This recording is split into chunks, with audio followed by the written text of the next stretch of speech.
Okay, people, I'm back. Fellow YouTube citizens, brothers and sisters, etc. Basically, to elaborate a little bit more on Open Your Eyes. Like I said, I was real busy at the time, or actually, I was running out of time because I had to be at work. So now it's the weekend.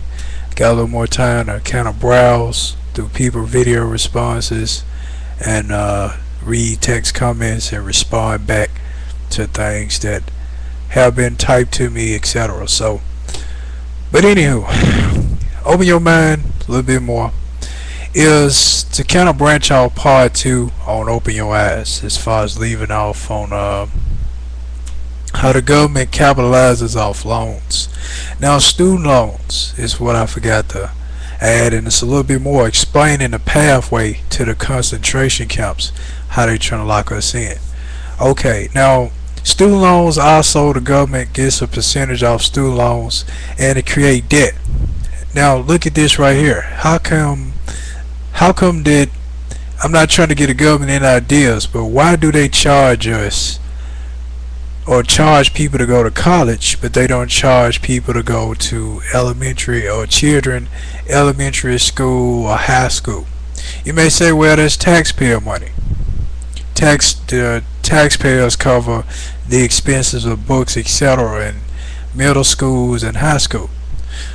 So what about college? Don't taxpayer money cover the college campuses? Is it just tuition money alone that cover the books, etc., or the professors, the pay of the professors and the teachers at college? No, of course, it's still taxpayer money. So why is it a double portion going towards college? What, the beauty of the campus?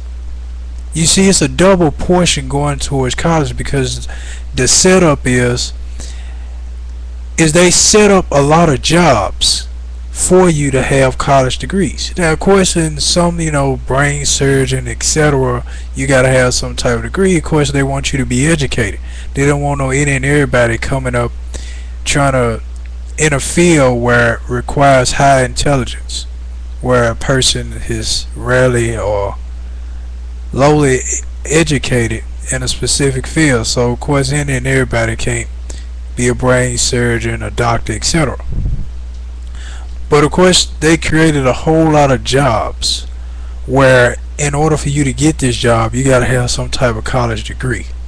So a lot of people trying to get a certain job position, they have to go to college to get that degree to get their job position. So they set it up, okay, in order for you to go to college, you have to have a tuition. You have to have paid tuition. So they set it up where the government makes money off people going to college through their tuitions. Where a lot of people not thinking, not realizing that taxpayer money covers middle schools, taxpayer money covers elementary schools, taxpayer money covers high schools. So why taxpayer money cannot cover college? Now, of course, the dorms. But let's say nobody decide to sleep in a dorm. Forget your dorms, we'll get an apartment, etc.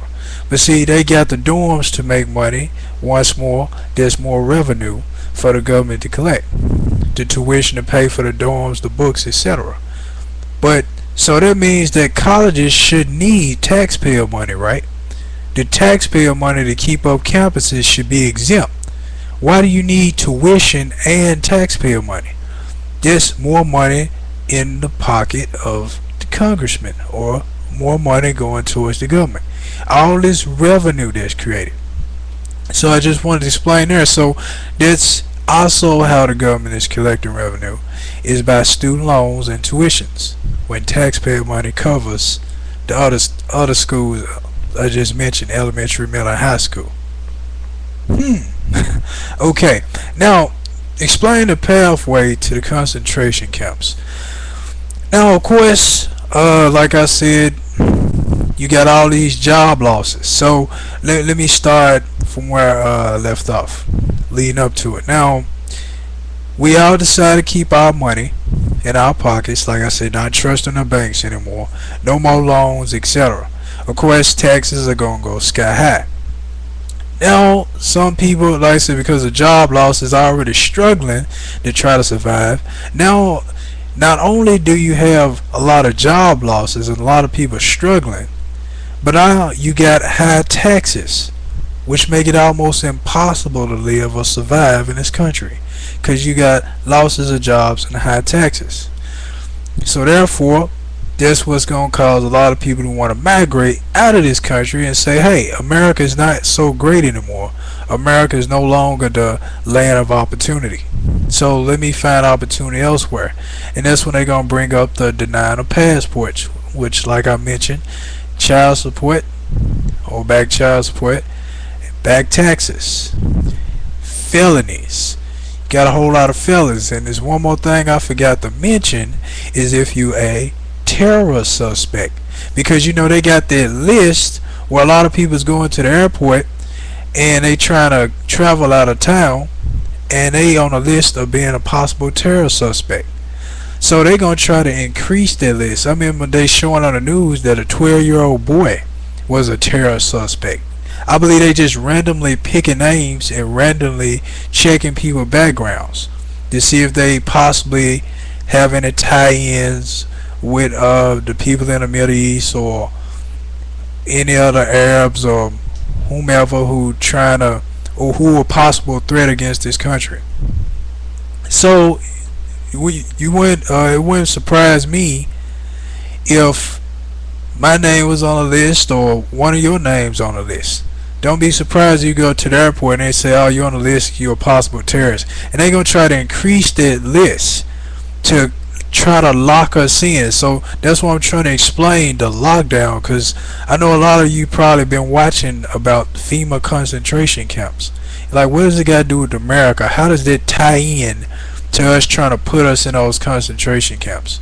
So that's why I'm on here explaining how it's going to lead up to that. Now, like I said, you got job losses, high taxes. You try to escape the country, they try to deny your passport, of back taxes, child support, felonies, or possibly an escape convict, or a convict just trying to escape or get out of America, or you're a possible terror suspect.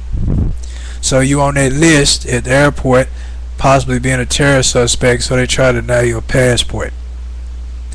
So all these different forms and ways to try to lock you in this country. So, alright, let's say 85 or 90% of the Americans in this country terror suspects. Let's say they try to, where we denied the right of passport right there. Let's say 40% is back on taxes, so those denied passport. Let's say 30% is back child support.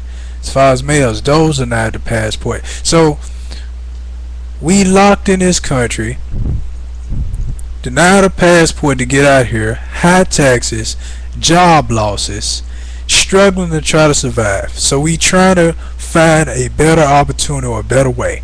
Now we are in a constricted environment like the detainees in Mexico, or retainees over in Mexico who trying to come to America to live a better life, but now it's a police state where the SWAT is on every corner watching, trying to keep things in order over there. And soon America is leading to that, where it's going to be a SWAT member on every corner in every state, because of the chaos that it's going to lead to, because we trying to live better lives, we trying to go somewhere else, try to live our lives, trying to escape from this fallen country, and they trying to lock us in.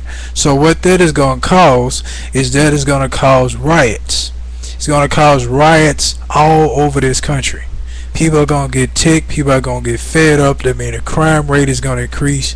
It's going to be a lot of break-ins, breaking in people's homes, breaking in stores, because people are living in poverty and they trying to live a better life and trying to find a way out, but they locked in. So America is going to become like a prison. It's going to become like a prison where there's no way out. The only way out is death. So, but like I said, I gotta elaborate on this a little more. I got a few seconds left.